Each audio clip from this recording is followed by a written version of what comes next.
plus aujourd'hui de vous? Vous avez dit investir en Guinée. Je suis fier de vous dire que CBG, c'est le modèle d'investissement pour ce pays. Modèle, parce que vous avez dit, depuis 44 ans que nous opérons, il n'y a jamais eu d'interruption de nos opérations. Et CBG, c'est un partenariat entre la Guinée et un consortium appelé HALCO. Un consortium de partenaires, d'investisseurs étrangers. Et que cette compagnie dure 44 ans en opération, il faut dire que la compagnie est maintenant de plus de 50 ans, depuis la signature de cette convention en 1963.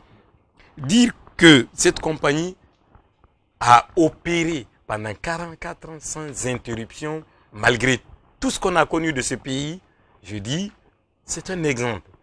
C'est un exemple en termes d'investissement. Et c'est d'ailleurs, cet exemple est un exemple de promotion pour faire l'investissement de ce pays. Ça prouve que notre pays est un pays, une bonne destination pour faire un investissement. Parce que le pays peut protéger l'investissement, parce que le pays peut recevoir l'investissement. CBG est vraiment un exemple dans ce sens. Vous avez parlé des perspectives.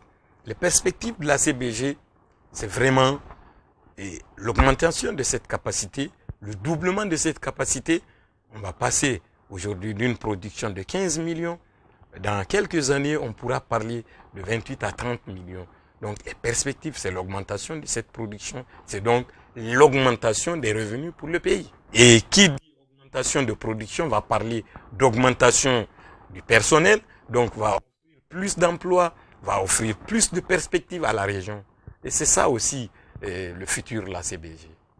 Monsieur le directeur, pour terminer, un mot pour les Guinéens qui suivent cette émission, et ici et ailleurs, et pour les partenaires. Je dis CBG va continuer d'être une surprise pour le monde minier. Vous savez, quand vous allez en Australie, j'ai séjourné plusieurs années, aussi bien pour la bauxite que pour le fer et autre chose.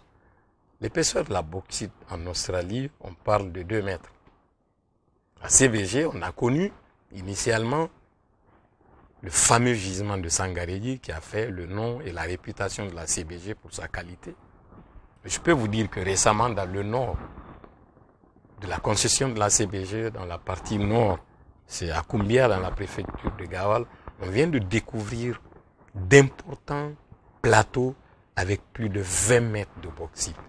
La CBG continuera à être une merveille, une surprise sur le plan de la bauxite, sur le plan international. Pour la Guinée, j'ai parlé de 2 mètres ailleurs. Et on parle aujourd'hui de 20 mètres, des plateaux d'une étendue énorme. Ça veut dire que la Guinée restera pour longtemps la destination pour la bauxite sur le plan mondial. Nous n'avons pas nos concurrents en Afrique. Ça veut dire que le meilleur est à venir? Bien entendu. Est-ce que l'espoir est permis? L'espoir est plus que permis. Je vous dis qu'à 100 km dans le nord, on va trouver d'énormes plateaux avec plus de 20 mètres de bauxite. Imaginable aujourd'hui. Et de bauxite de qualité. Ça veut dire que CBG sera pour longtemps et c'est pour beaucoup de générations. Monsieur Namori Kondé, merci d'être venu dans Investir en Guinée. C'est moi qui vous remercie. Merci beaucoup. Mesdames, Messieurs, amis téléspectateurs, voici un débat sans langue de bois, sans fioriture, où vous avez découvert avec nous, avec le directeur général de la CBG, qu'est-ce que c'est que la CBG. Cette émission ne sera qu'une première. Nous aurons l'occasion de revenir régulièrement pour permettre aux Guinéens de découvrir davantage ce fleuron. Mesdames, Messieurs, au plaisir de vous retrouver très très bientôt sur la télévision nationale, où que vous soyez. Bonsoir chez vous.